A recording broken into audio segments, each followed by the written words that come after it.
तेरे लगे रे सत्संग बागे हो बाग, बंदी छोड़ चमन के माड़ी। तेरे लगे रे सत्संग बाग हो बाग, बंदी छोड़ चमन के माड़ी। तेरे लगे हो बाग, बंदी छोड़ चमन के माड़ी। सत्संग से सोधी आवे, नहीं जीव 84 में जावे। सत्संग से सोधी आवे, नहीं जीव 84 में जावे। अब मेटो द्वेष और राग हो राग, या उम्र बतेरी जाली। अब मेटो द्वेष और राग हो राग, या उम्र बतेरी जाली। तेरे लगे रे सत्संग बाग हो बाग, बंदी छोड़ चमन के माड़ी। तेरे लगे सत्संग बाग हो बाग, बंदी छोड़ चमन के माड़ी। जो नर सत्संग में आते, वो परवचन की मेवा खाते। जो नर सत्संग में आते, वो परवचन की मेवा खाते। उनके मर्जासन से नाग हो नाग, जिन सुरत पूरे गुरु से लाली। उनके मर्जासन से नाग हो नाग, जिन सुरत पूरे गुरु से लाली। तेरे लगे रे सत्संग बाग हो बाग, बंदी छोड़ चमन के माड़ी। तेरे लगे रे सत्संग बाग हो बाग, बंदी छोड़ चमन के माली। सत्संग में बूटे साधु, एक से एक अगाधु। सत्संग में बूटे साधु, एक से एक अगाधु। नर उनके संग में लाग हो लाग, जिनकी झुकी तले ने डाड़ी। नर उनकी शरणा लाग हो लाग, जिनकी झुकी तले ने डाड़ी। तेरे लगे रे सत्संग बाग, बंदी छोड़ चमन के माड़ी। तेरे लगे रे सत्संग बाग हो बाग, बंदी छोड़ चमन के माड़ी। तेरा तरवर राम देवानंद, उसका लाग गया एक अमर कंद। तेरा तरवर राम देवानंद, उसका लाग गया एक अमर कंद। मोहे दे दिया अमर सुहाग हो सुहाग, मेरी जोत गगन में बाड़ी। मोहे दे दिया अमर सुहाग ओ सुहाग, मेरी जोत गगन में बाड़ी। तेरे लगे रे सत्संग बाग हो बाग, बंदी छोड़ चमन के माड़ी। तेरे लगे रे सत्संग बाग हो बाग, बंदी छोड़ चमन के माड़ी। सत्संग की अमर कहानी, किसे संत विवेक की न जानी। सत्संग की अमर कहानी, बिरले संत विवेक की न जानी। जागे राम पाल के भाग हो भाग, मिली सार शब्द की ताड़ी। जागे राम पाल के भाग हो बाग, मिली सार शब्द की ताड़ी। तेरे लगे रे सत्संग बाग हो बाग बंदी छोड़ चमन के माड़ी, तेरे लगे र सत्संग बाग। हो बाग बंदी छोड़ चमन के माड़ी, सत्संग की अमर कहानी, बिरले संत विवेकी न जानी। सत्संग की अमर कहानी, बिरले संत विवेकी न जानी। जगे राम पाल के भाग, हो बाग मिली सार शब्द की ताड़ी। जगे राम पाल के भाग, हो भाग मिली सार शब्द की ताड़ी। तेरे लगे रे सत्संग बाग, हो बाग बंदी छोड़ चमन के माड़ी। परमेश्वर सारी सृष्टि का माली है और पूरा विश्व उसका चमन है, उसका बाग है। अब उस परमेश्वर ने एक विशेष बगीचा लगवाया है इस दास अपने नौकर के माध्यम से के द्वारा, जो विशेष फलदार वृक्षों का। और अब जो पहले साधना करते हुए आ रहे थे, प्रभु के चरणों में थे आज से 600 वर्ष पहले, वही पुण्यात्मा इतने परिपूर्ण कर गए थे प्रभु भक्ति से कि उनको अब मनुष्य जीवन मिलता हुआ आ रहा है। अब कितने दयालु हैं परमात्मा कि उस समय आपको 120 वर्ष वहां रहकर हम सभी को भक्ति के से परिपूर्ण कर गए, हमारा धारण पोषण कर गए। और पेट भरण का रोटी टूका तो परमात्मा दे ही देता, जिसको साथ में जिसको जन्म देता उसके लिए आहार भी देता है। लेकिन धारण पोषण विशेष जो आध्यात्मिक धारण पोषण है, इस आत्मा को भक्ति से परिपूर्ण करता है, जिसकी परिणाम स्वरूप इस आत्मा को पहले जो परमात्मा आए थे केवल 5 नाम देकर गए थे। कौन से 5 नाम? जो आपको प्रथम मंत्र में दिए जाते हैं। प्रथम बार उपदेश में जो 7 मंत्र दिए जाते हैं उनमें से केवल 5 नाम प्रभु देकर गए थे। उन 5 मंत्रों से आप इतने भक्ति युक्त हो गए कि आपको कई कंटिन्यूस मनुष्य जन्म भी मिलते हुए आ रहे हैं। और इस भक्ति काल, ये भक्ति युग शुरू हो गया, भक्ति का समय शुरू हो गया, भक्ति काल बोलते हैं इसको। इसके लिए परमात्मा ने पहले ही कबीर सागर में लिखा है कि धर्मदास तो लाख दुहाई, और ये सार शब्द कहीं बार ना जाई, और सार मूल ज्ञान, ये तत्व ज्ञान में की और जिक्र मत करना। कहते हैं ये सार नाम बाहर जो पढ़ी, ये बिचली पीढ़ी हंस नहीं तरही। अब फर्स्ट, अब और लास्ट, और ये मध्य वाली जो है मिड की, तो 3 कलयुग को 3 हिस्सों में बांटा प्रभु ने। तो सबसे पहले कहते हैं हम प्रथम चरण में हम बनारस में आए थे और मगहर से हम सहशरीर चले जाएंगे, ये प्रथम चरण होगा। और बिचला चरण कब होगा? जब पूरा समाज शिक्षित होगा।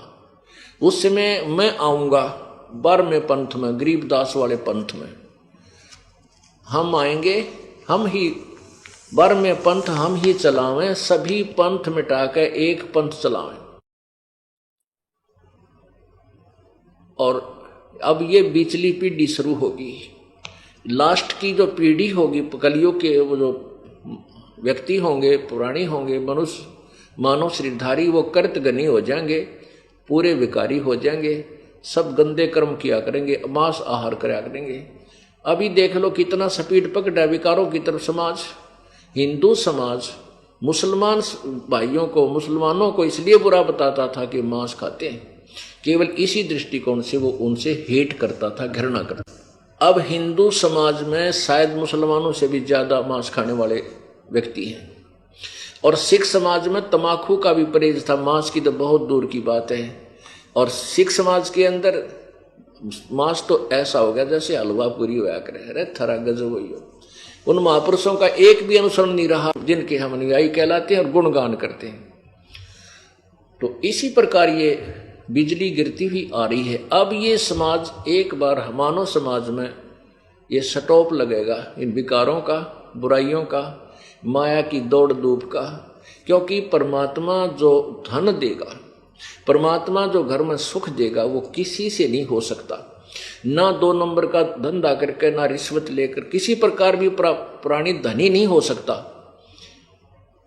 और मान लीजिए किसी से 2 नंबर करके इधर उधर से पैसे इकट्ठे कर भी लेगा तो पर एक ही चोट लग जाएगी, कोई बच्चा बीमार हो जाएगा, 1-2 लाख रुपया लगवा कर मर भी जाओ, मृत्यु को भी प्राप्त हो जाएगा, यानी डबल मार लगेगी। और वो पाप जो न्यो के न्यो रह जाएंगे, धन तो रहा नहीं, लेकिन वो पाप ज्यों के तो रह जाते हैं, जिस कारण से उसने वो धन जोड़ा था, वो पाप फिर उसने गधे कुत्ते सुअर की जूनी में जाकर भोगने पड़ते हैं।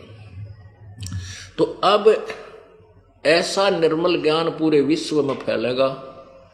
ठीक है, कोई 2-4-10% कर्महीन इंसान होंगे, वो तो अलग बात है।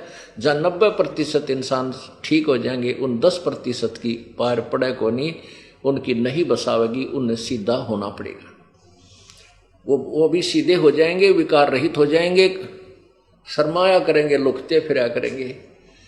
अब विचार करना, हमारे जो भक्त हैं, हमारे भक्तों के भगत तो थोड़े बहुत शर्मा जाते हैं रिश्तेदार ने नू के हमारे घर में बीड़ी ना पिए, हालांकि वो ना ऐसा शर्माना, लोक लाज करना नाम खंड करता है, लेकिन बालक तुरंत कह देते हैं कि हमारे घर में बीड़ी नहीं पियोगे आप।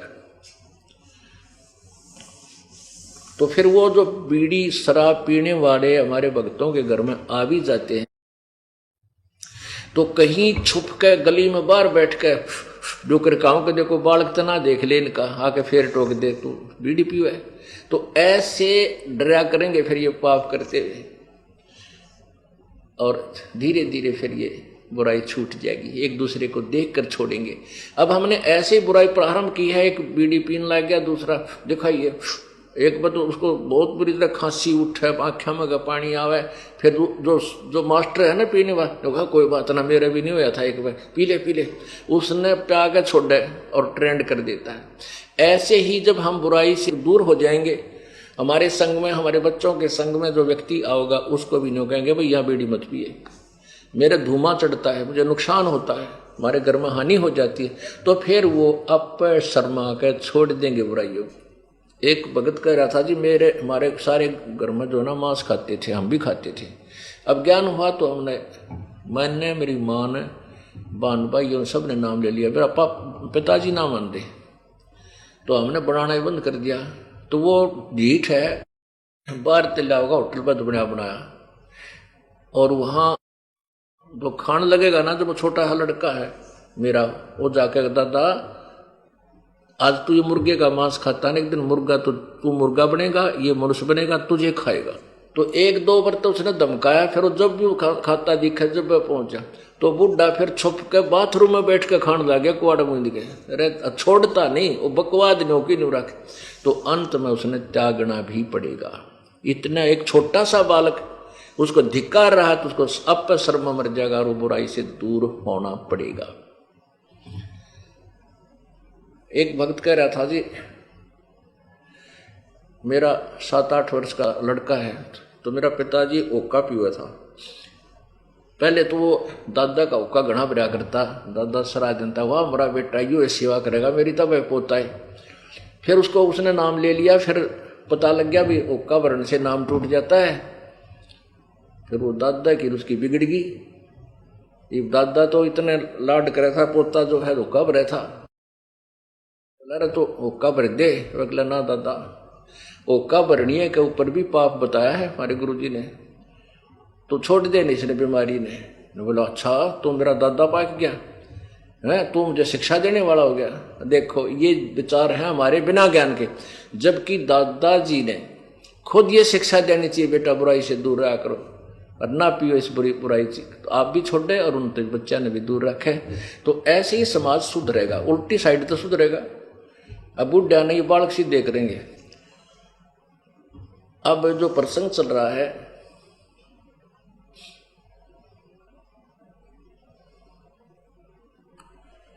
कि सत्संग में आपको इसलिए बुलाया जाता है, यहाँ पर पुराने भक्त भी होते हैं और बिल्कुल नए भक्त भी आते हैं।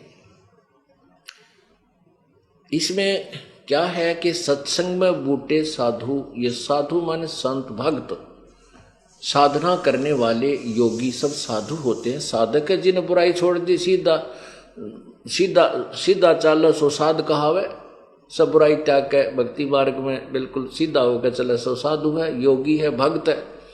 तो कहते सत्संग में अच्छे अच्छे भक्त होते हैं, एक से एक अच्छी आत्मा मिलेगी। लेकिन नए भक्त के लिए संकेत है कि उनके पास बैठना, उनसे चर्चा करना प्रभु की, उनसे क्योंकि यहाँ आपको इसलिए बुलाया जाता है कि दास तो 2 घंटे सत्संग करके फिर संगत से मिलने में लग जाता है, और बाकी भक्त जो मिल लिए बाद में बैठ जाते मंडली बना के, चर्चा चलती है, गुरुदेव ने आज ये बताया, इसका नए भक्त पूछते हैं इसका क्या अर्थ बनता है, तो पुराने भक्त उनको बताते हैं। तो उसके लिए बताते हैं कि उन नए भक्तों को कहते हैं कि उनकी संग में बैठ, जिनकी झुकी तले ने डाली,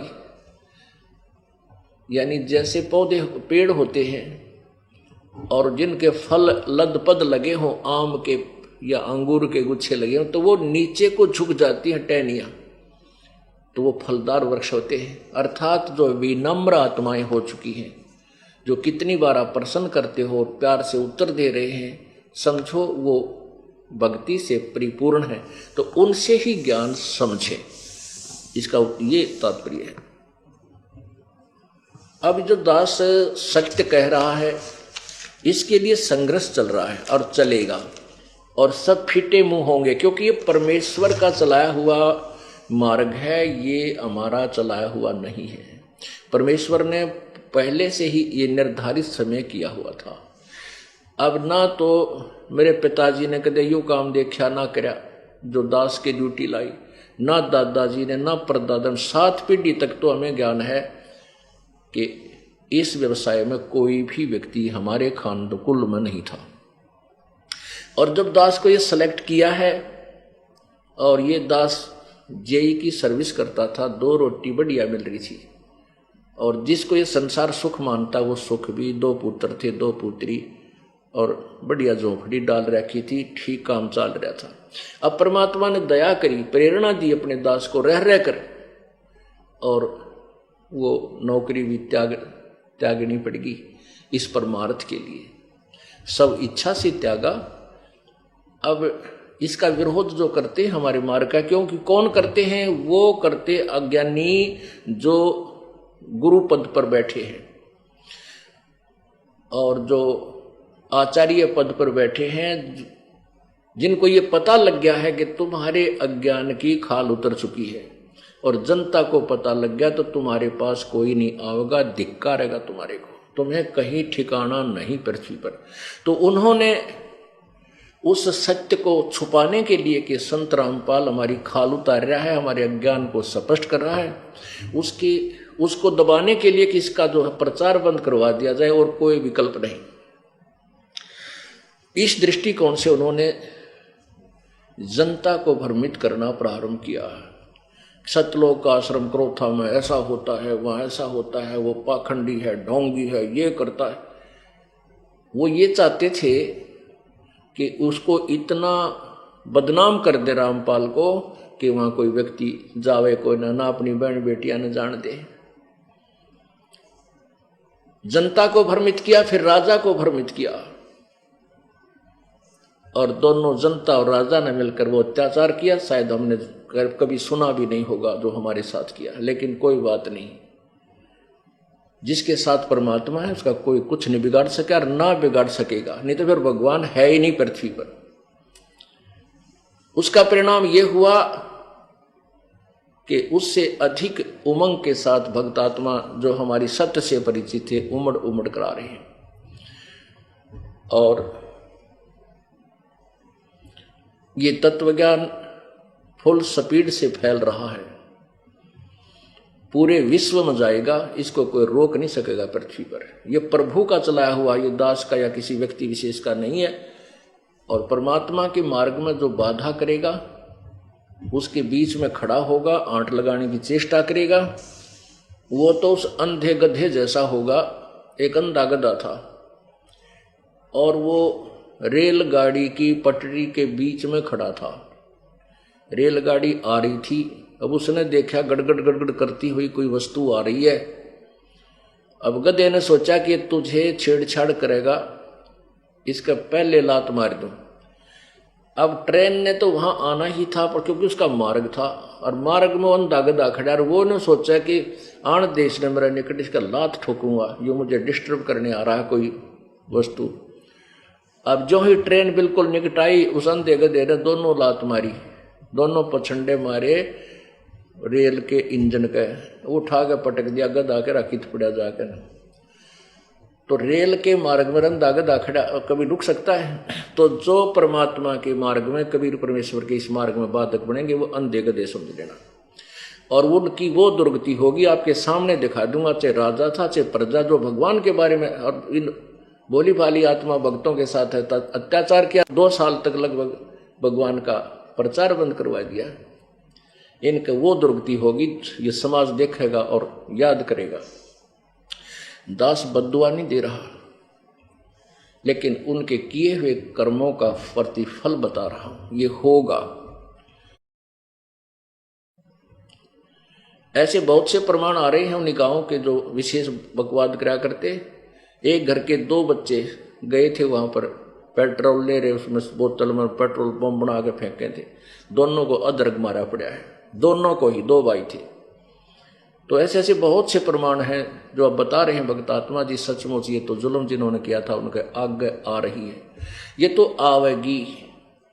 परमात्मा का जो मार्ग है इसको कोई बाधा नहीं कर सकता, और इसमें जो करेगा तो उसको इसका दुष्परिणाम परमात्मा ही देगा, उसका फल उसको भोगना पड़ेगा। अब प्रसंग चल रहा है कि वो परमेश्वर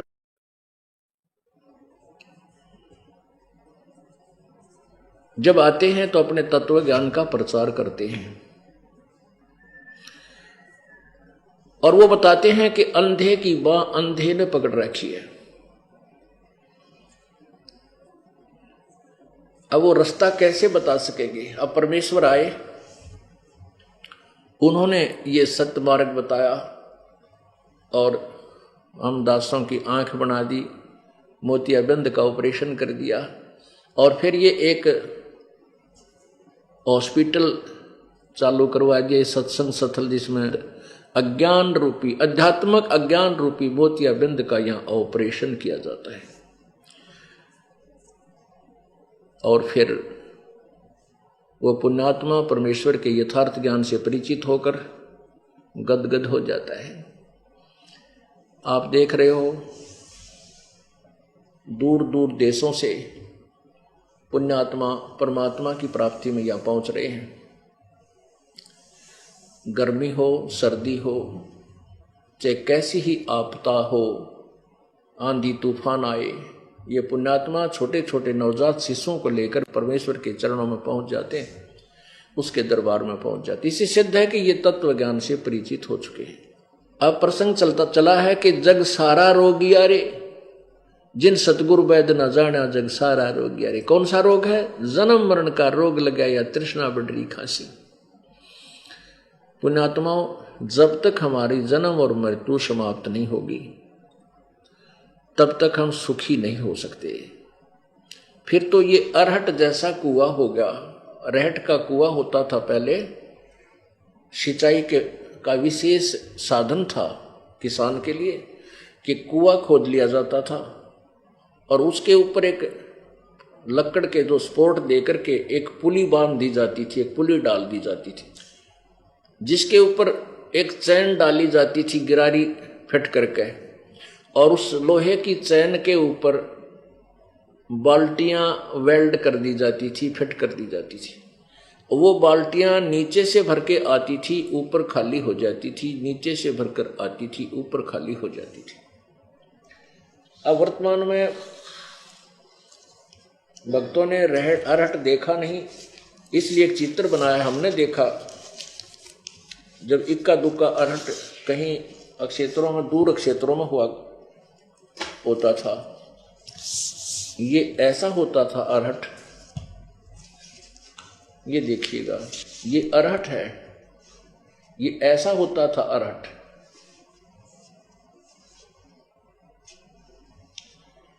ये कुआं है, ये कुआं है, ये कुआं है ऊपर, ये यहां तक ये जल है नीचे, और ये एक पुली बना रखी होती थी लक्कड़ की, और इसके ऊपर ये चैन लगा करके, इसके चैन के ऊपर ये बाल्टियां फिट कर रखी हैं। ये एक बैल से या ऊंट से चलाया जाता था पहले, ये यंत्र नहीं बने थे, मोटर मशीन नहीं थी।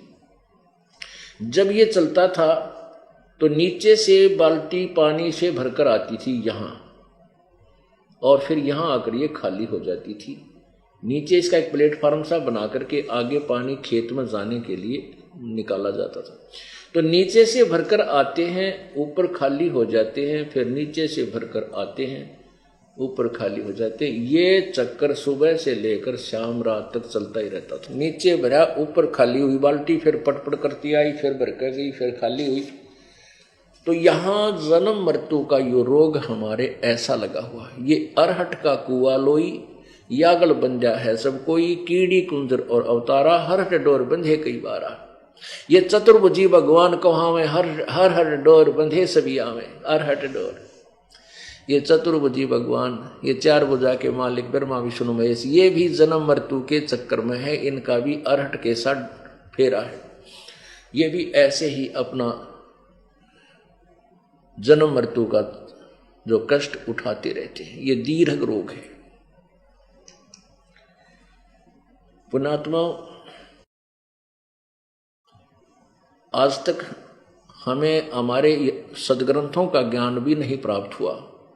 पवित्र हिंदू धर्म में जन्म होने के कारण हमें जो अज्ञान सुना था, हमने लोक वेद सुना था, दंत कथा सुनी थी, उसमें यही बताया गया था कि ब्रह्मा विष्णु महेश सर्वेश्वर हैं, महेश्वर हैं, और ये कालज्ञ मर्तुज, ये कालज्ञ अविनाशी, इनके कोई माता पिता नहीं, और यही पूरी सृष्टि के रचनहार हैं, सबके यही सुखदाता है। इस तरह के हमें स्टेटमेंट दे रखी थी। और जबकि इन्हीं के इतिहास में, इन्हीं महापुरुषों की जीवनी में, पुराण में ये लिखा हुआ है कि तो नासवान है, इनकी जन्म और मृत्यु होती है। अब देखिएगा श्री मद भगवत, श्रीमद देवी भगवत, श्रीमद भगवत तो गीता, और ये श्रीमद देवी पुराण, इसको श्रीमद देवी भगवत भागवत कहते हैं। देखिएगा, ये है श्री देवी पुराण कहो, इसे श्रीमद भग देवी भागवत कहो। तो सचित्र मोटा टाइप, संपादक हनुमान प्रसाद पोदार, चमन लाल गोस्वामी। और ये कहाँ से छपी है, प्रकाशक कौन है? प्रकाशक में मुद्रक गीता प्रेस गोरखपुर, गोविंद भवन कार्यालय कोलकाता का संस्थान। इसके तीसरे सकंद में प्रश्न नंबर 123 पे 123 पे, ये पहले भी दिखाया, बार बार दिखाना पड़ेगा, क्योंकि ये एक ऐसा जटिल ज्ञान हो गया, क्योंकि हमने अज्ञान को ठोक ठोक कर भर रखा है। अब उसको निकालने के लिए, उसको उतारने के लिए जो गलत रंग हमारे ऊपर चढ़ गया, रह रह कर रेग मार मारना पड़ता है। रेग मार ऐसे मारते हैं, वो रेग मार ऐसे बार बार सैकड़ों बार मार करके वो रेग मार से वो रंग उतरता है, और फिर नया पेंट किया जाता है। नहीं तो पुराना पेंट नए पेंट ने टक्कर ना दे। यदि ये बार बार ये दास आपको ये रेग मार मार के अर्थात ये ना दिखाऊं, तो दास वाला जो यथार्थ ज्ञान है आपके हृदय में समा नहीं सकता। ये रेग मार लगा जा रहा, देखिए। तो जितनी बार आवश्यक होगा उतनी बार ही लगाना पड़ेगा। ये तीसरा स्कंद है, प्रश्न नंबर 123 पे।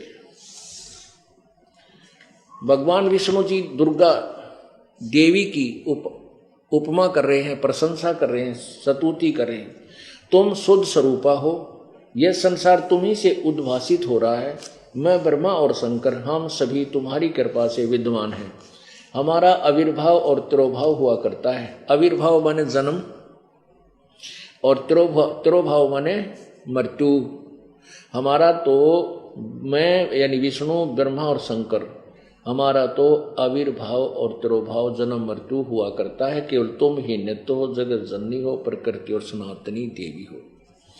अब देखिएगा, भगवान शंकर बोले, देवी यदि महाभाग विष्णु तुम्ही से प्रकट हुए हैं तो उनके बाद उत्पन्न होने वाले ब्रह्मा भी तुम्हारे बालक हुए, फिर मैं तमोगुणी लीला करने वाला शंकर क्या तुम्हारी संतान नहीं हुआ? अर्थात मुझे भी उत्पन्न करने वाली तुम ही हो।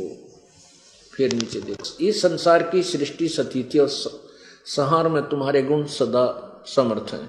इन्हीं तीनों गुणों से उत्पन्न हम ब्रह्मा, विष्णु एवं शंकर नियमानुसार कार्य में तत्पर रहते हैं।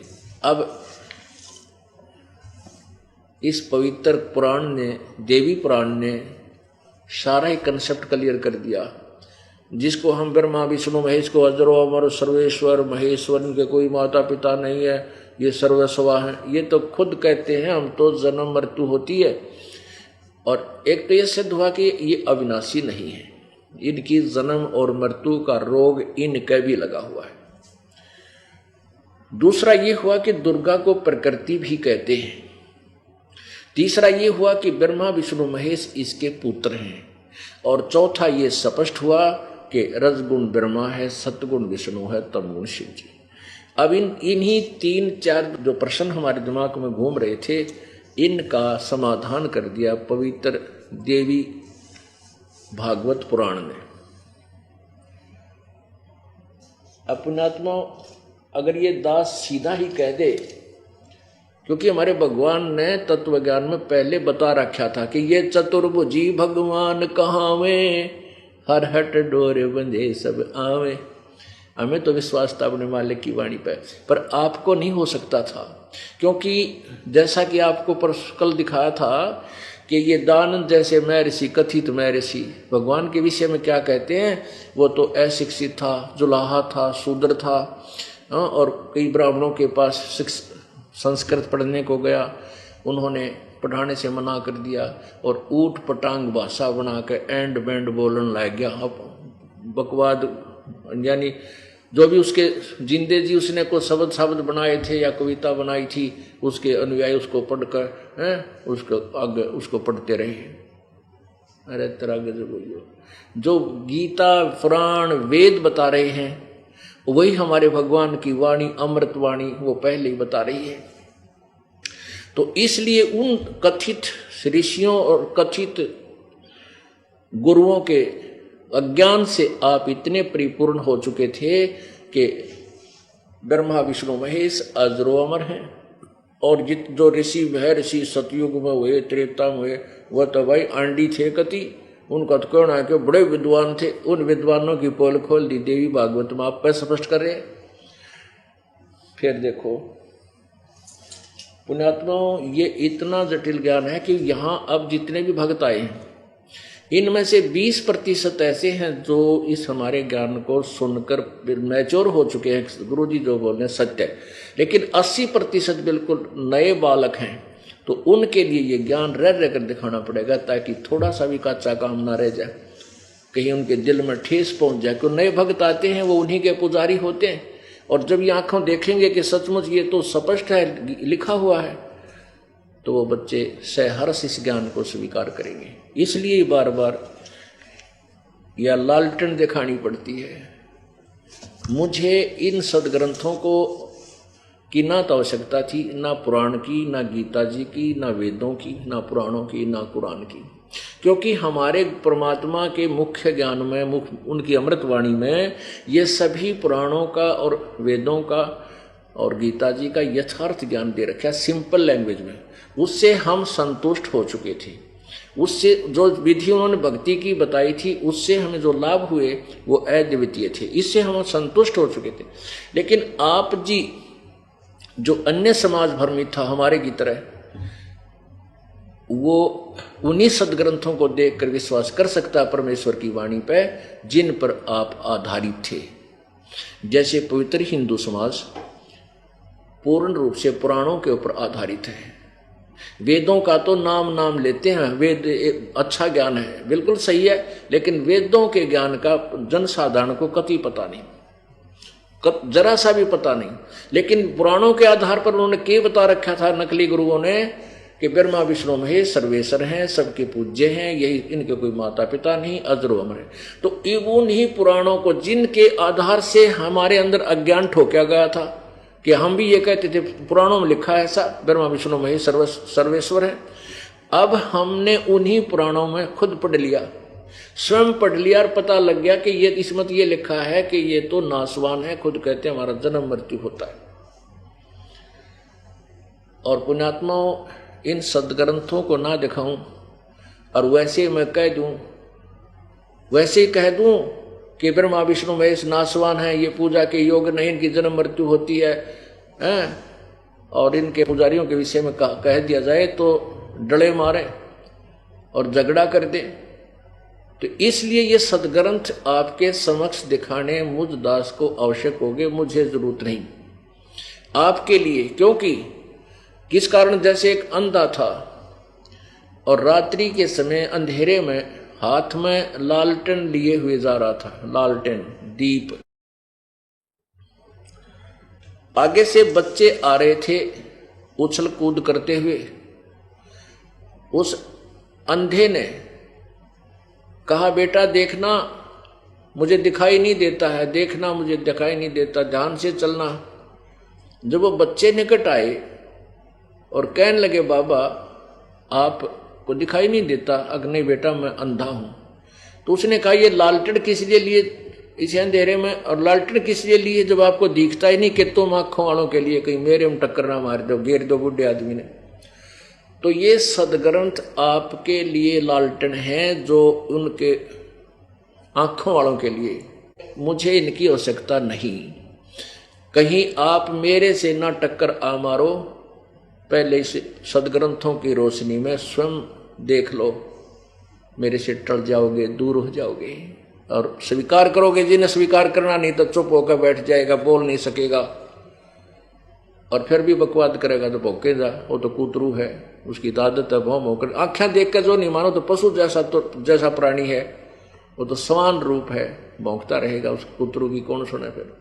तो इस प्रकार सच्चाई देखकर नहीं मानते वो दुष्ट आत्मा होते हैं और सत्य को ग्रहण कर लेते हैं। चाहे हम ठीक, हम सभी दिशा भ्रष्ट थे, अब सदग्रंथों की रोशनी में हमें पता लगा तो हम गलत जा रहे हैं, दिशा हमारी गलत है, अपने घर की तरफ तुरंत टर्न कर जाना चाहिए, समझदारी इसी में है। तो अब क्या पता चला, देवी भागवत महापुराण ने स्पष्ट किया जिनकी जन्म मृत्यु होती है और प्रमाण करते हैं। अब श्री शिव पुराण, संक्षिप्त शिव पुराण स्पष्ट करेगी कि शिव से सदाशिव, सदाशिव ये काल है, ज्योति निरंजन है, क्षर ब्रह्म है, इससे ब्रह्मा और विष्णु का जन्म हुआ, दुर्गा और इससे के संयोग से, और दुर्गा और ये काल जो ब्रह्म ज्योति निरंजन, ये सदाशिव विषि को कहते हैं, ये ब्रह्मा विष्णु महेश के माता पिता हैं।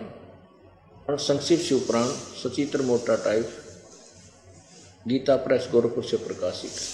संक्षिप्त शिव पुराण, संपादक हनुमान प्रसाद पोदार। ये कहाँ से छपा है और कौन इसके प्रकाशक हैं? प्रकाशक एवं मुद्रक गीता प्रेस गोरखपुर, गोविंद भवन कार्यालय कोलकाता का संस्थान। अब इसमें देखिएगा क्या रुद्र संहिता अध्याय नंबर 6, रुद्र संहिता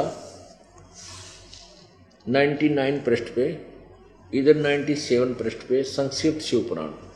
अब यहाँ ये 5वां अध्याय समाप्त हुआ रुद्र संहिता का, ये रुद्र संहिता, और ये 6वां प्रारंभ हुआ। ब्रह्मा जी ने कहा, नारद जी ने अपने पिता ब्रह्मा जी से प्रश्न किया था ब्रह्मांडों की जानकारी के लिए। तो ब्रह्मा जी ने कहा, ब्रह्मन देव श्रोमणे, तुम सदा समस्त जगत के उपकार में लगे रहते हो, तुमने लोगों के हित की कामना से बहुत उत्तम बात पूछी है। जिसमें समस्त चराचर जगत नष्ट हो गया था, सर्वत्र केवल अंधकार ही अंधकार था, न सूर्य दिखाई देते थे न चंद्रमा, अन्य ग्रहों और नक्षत्रों का भी पता नहीं था, न दिन होता था न रात, अग्नि पृथ्वी वायु और जल की भी सत्ता नहीं थी। उस समय तत्सद्ब्रह्म, तत् वह अविनाशी परमात्मा, तत्सद्ब्रह्म, इस श्रुति से जो सत सुना जाता है एकमात्र वही शेष था। आगे देखो, जिस परब्रह्म के विषय में ज्ञान और अज्ञान से पूर्ण उक्तियों द्वारा इस प्रकार विकल्प किए जाते हैं, उसने कुछ काल के बाद द्वितीय की इच्छा प्रकट की। उसके भीतर एक से अनेक होने का संकल्प उदित हुआ। तब उस निराकार परमात्मा ने अपनी लीला शक्ति से अपने लिए मूर्ति की कल्पना की। अब ये परमात्मा को निराकार कहते हैं और इस ज्योति निरंजन ने कसम खा रखी है, इसने अपनी जो है ना प्रतिज्ञा की हुई है कि मैं अपने यथार्थ रूप में किसी को दर्शन नहीं दूंगा, क्योंकि इसका काल रूप है। जो गीता जी अध्याय नंबर 11 के श्लोक 32 में कहा कि अर्जुन ये मेरा यथार्थ काल रूप है और मैं काल हूं, सबको खाने के लिए आया हूं, अपरिवर्त हुआ हूं। और गीता जी अध्याय नंबर 11 के ही 47-48 में स्पष्ट किया है कि ये मेरा रूप जो वास्तविक है, ये आप तेरे अतिरिक्त अर्जुन ना पहले किसी ने देखा, ना आगे देख सकता, ना कोई किसी वेदों में वर्णित विधि से, ना जप से, ना तप से, ना किसी क्रिया से मेरी प्राप्ति नहीं है, मेरा ये वास्तविक रूप है। इसलिए ब्रह्मा विष्णु महेश शिव और अन्य ऋषियों ने साधनाएं की, ओम नाम का जाप किया, मेडिटेशन किया, कुछ परमात्मा प्राप्ति नहीं हुआ, लेकिन सिद्धियां आ गई। इन्होंने अपनी दंत कथा बना ली, अपना लोक वेद बना दिया कि परमात्मा निराकार है। तो ब्रह्मा कह रहा है कि वो परमात्मा वो निराकार है, ब्रह्म, क्यों इनका ज्ञान ब्रह्म से ऊपर है ही नहीं। तो ब्रह्म को ये निराकार मानते, कहते उस ब्रह्म निराकार ब्रह्म ने अपनी मूर्ति बनाई, वो सदाशिव बन गया, जो ब्रह्मा विष्णु महेश का पिता कहलाया। अब देखो, जिस परब्रह्म के विषय में ज्ञान और अज्ञान से उक्तियों द्वारा इस प्रकार विकल्प किए जाते हैं, यानी अज्ञान, ज्ञान और अज्ञान, यानी झूठी साची जो मैं बता रहा हूं, वो झूठी साची इस प्रकार है, कुछ सच्ची कुछ झूठी, ब्रह्मा कहता है। उसने कुछ काल के बाद द्वितीय की इच्छा प्रकट की, उसके भीतर एक से अनेक होने का संकल्प उदित हुआ। तब उस निराकार परमात्मा ने, इस ज्योति निरंजन काल ब्रह्म ने अपनी लीला शक्ति से अपने लिए एक मूर्ति की कल्पना की। अब वो क्या बन गया? जो मूर्ति रहित परब्रह्म है उसकी मूर्ति, यानी निराकार। मूर्ति रहित माने निराकार, मूर्ति और मूर्ति माने साकार। भगवान सदाशिव हैं। ये सदाशिव है ना, यो ब्रह्मा विष्णु महेश का पिता है, यो काल है, ज्योति निरंजन है, क्षर पुरुष है, क्षर ब्रह्म भी इसी को बोलते हैं। अर्वाचीन और प्राचीन विद्वान इन्हीं को ईश्वर कहते हैं। उस समय एकाकी रहकर स्वेच्छानुसार विहार करने वाले उन सदाशिव ने अपने विग्रह से स्वयं ही एक स्वरूप भूता शक्ति की सृष्टि की। अब इस काल के ने अपने काल के अंदर से दुर्गा निकली, ये देखना, जो उनके अपने श्रीअंग से कभी अलग होने वाली नहीं थी। उस पराशक्ति को प्रधान प्रकृति गुणवती माया, अब ध्यान से देखना, सुनना, पढ़ना कि ये प्रकृति शब्द और प्रधान शब्द आपके गीता जी के ज्ञान में काम आएंगे। प्रकृति दुर्गा को कहते हैं। उस पराशक्ति को प्रधान प्रकृति गुणवती माया बुद्धि तत्व की जननी तथा विकार रहित बताया गया है। वह शक्ति अंबिका कही गई है। उसी को प्रकृति सर्वेश्वरी त्रिदेव जननी, तीनों देवताओं की माता, ब्रह्मा विष्णु महेश की मां, नित्या और मूल कारण भी कहते हैं। सदाशिव द्वारा प्रकट की गई, यानी उस काल के अंदर से निकाली गई। परमात्मा के ज्ञान में, सृष्टि रचना में आपने सुना, उसमें ये सच्चाई है। सदाशिव द्वारा प्रकट की गई उस शक्ति के 8 भुजाएं। ये स्पष्ट होगा कि प्रकृति भी उसी को कहते, दुर्गा को, या तीनों देवताओं की मां है, त्रिदेव जननी है। और सदाशिव द्वारा प्रकट की गई, यानी काल के अंदर से निकली है, उसकी शक्ति की 8 भुजाएं, यानी अष्टंगी ही है। ये ब्रह्मा विष्णु महेश की माता है। नाना प्रकार के आभूषण उसके श्री अंगों की शोभा बढ़ाते हैं। स्पष्ट है, वह देवी नाना प्रकार की गतियों से प्रसंपन्न है और अनेक प्रकार के अस्त्र शस्त्र धारण करती है। सिद्ध हुआ ये दुर्गा के ही बारे में है। एकाकिनी होने पर भी वह माया संयोग वसात अनेक हो जाती है, ये कई रूप भी बना लेती है। वे जो सदाशिव हैं उन्हें परम पुरुष यानी काल को परम पुरुष, ईश्वर, शिव और शंभु और महेश्वर कहते हैं। वे अपने सारे अंगों पर भस्म रमाए रहते हैं। उन काल रूपी ब्रह्म ने आ गया ना, ये काल रूपी ब्रह्म ने एक ही समय में शक्ति के नाथनी शक्ति के साथ शिवलोक नामक अक्षेत्र का निर्माण किया था। उस उत्तम क्षेत्र को काशी कहते हैं। वह परम निर्वाण व मोक्ष का स्थान है। अब यहां ध्यान से देखो कि वे अपने सारे अंगों पर भस्म रमाए रहते हैं। उन काल रूपी ब्रह्म ने एक ही समय में शक्ति के साथ शिवलोक नामक क्षेत्र का निर्माण किया है। ये काल ज्योति निरंजन के विषय में कहा जा रहा है, इसने सदा शिव रूप बना लिया। उस उत्तम क्षेत्र को काशी कहते हैं। वह परम निर्वाण व मोक्ष का स्थान है जो सब के ऊपर विराजमान है। वे प्रिया और प्रियतम वे प्रियतम रूप यानी पति पत्नी रूप में शक्ति और शिव, दुर्गा और ये काल जो परमानंद स्वरूप हैं उस मनोरम क्षेत्र में नित्य निवास करते हैं। काशीपुरी परमानंद रूपणी है। मुने शिव और शिवा ने दुर्गा और काल और दुर्गा ने, ज्योति निरंजन यानी ब्रह्म और दुर्गा ने, सरपुरुष और दुर्गा ने, देवी ने प्रलय काल में भी कभी उस क्षेत्र को अपने सानिध्य से मुक्त नहीं किया है। देवर से एक समय उस आनंद वन में रमण करते हुए शिवा और शिव के मन में यह इच्छा हुई कि किसी दूसरे पुरुष की सृष्टि करनी चाहिए, जिस पर यह सृष्टि संचालन का महान भार रखकर हम दोनों केवल काशी में रहकर इच्छा अनुसार विचरें और निर्वाण धारण करें। अब इन्होंने संतान उत्पत्ति की कोशिश की, यानी विचार किया। ऐसा निश्चय करके शक्ति सहित सर्वव्यापी परमेश्वर शिव ने यानी दुर्गा के साथ इस काल ने अपने वाम भाग के 10वें अंग पर अमृत मल दिया, यानी पति पत्नी व्यवहार किया। फिर तो वहां से एक पुरुष प्रकट हुआ, एक व्यक्ति यानी एक परमात्मा इन्होंने उत्पन्न कर दिया। तदंतर उस पुरुष ने परमेश्वर शिव को प्रणाम करके कहा, स्वामिन मेरे नाम निश्चित कीजिए, काम बताइए। उस पुरुष की यह बात सुनकर महेश्वर भगवान शंकर हंसते हुए मेघ के समान गंभीर वाणी में उससे बोले। शिव ने कहा, वत्स बेटा, व्यापक होने के कारण तुम्हारा विष्णु नाम विख्यात हुआ।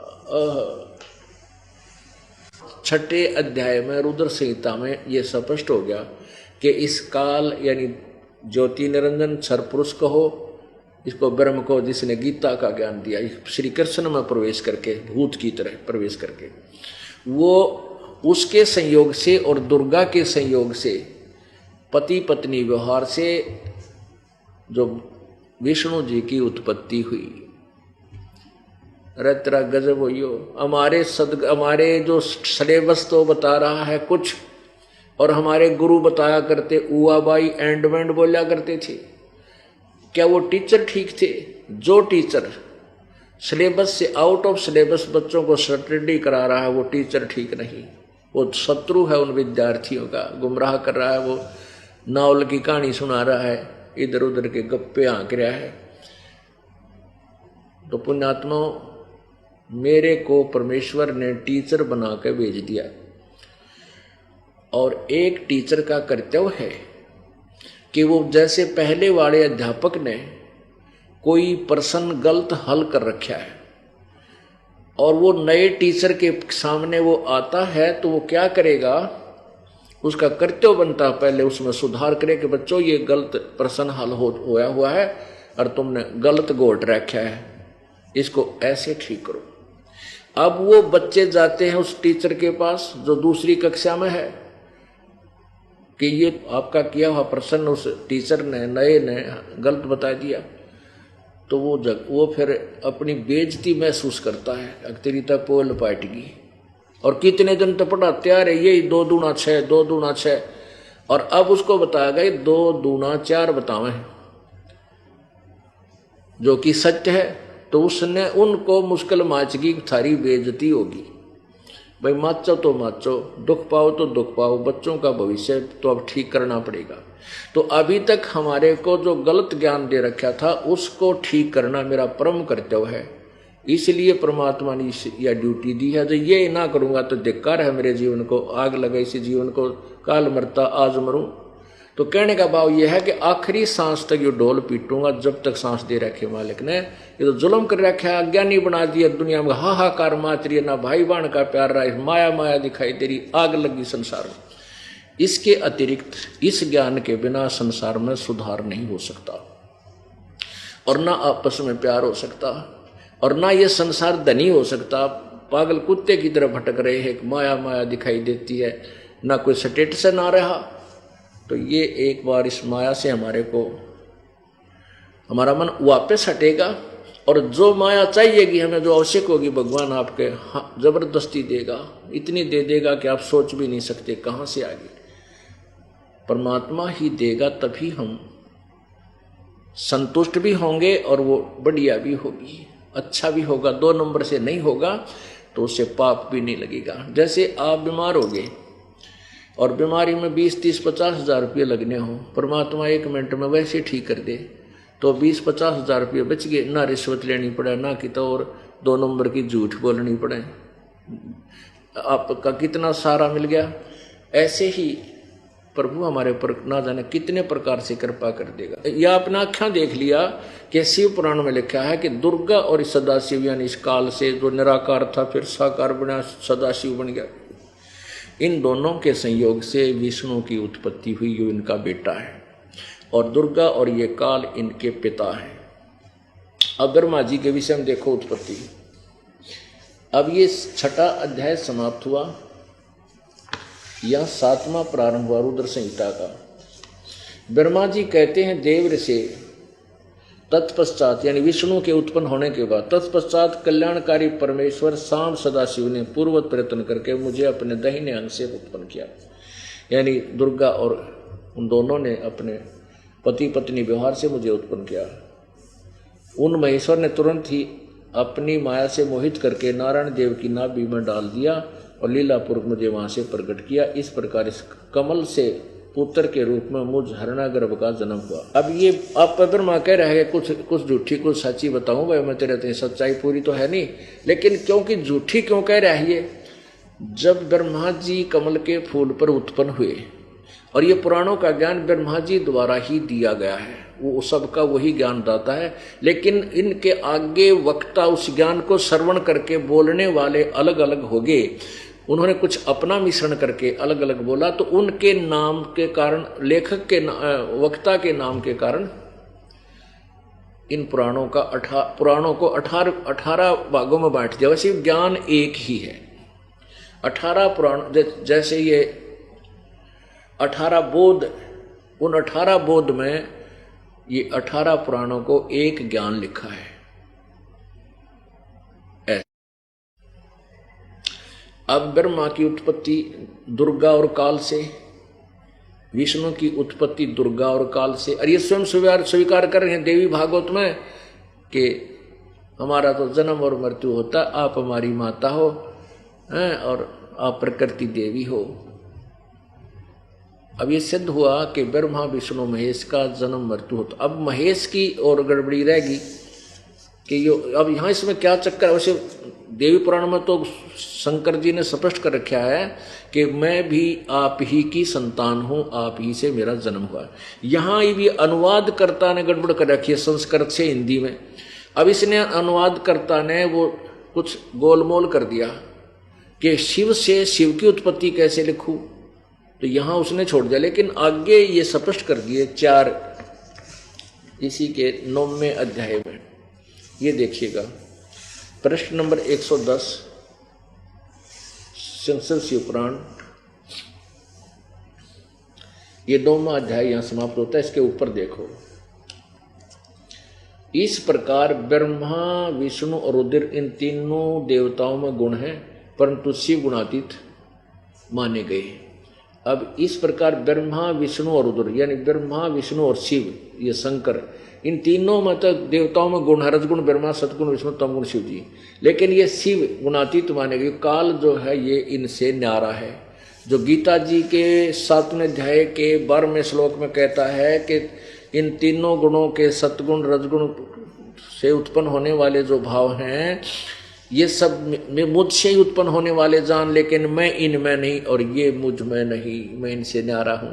यहां भी यही लिखा है कि वो इनसे अलग रहते। तो हो गए 4। ये इनका तीनों का पिता है और दुर्गा इनकी माता है।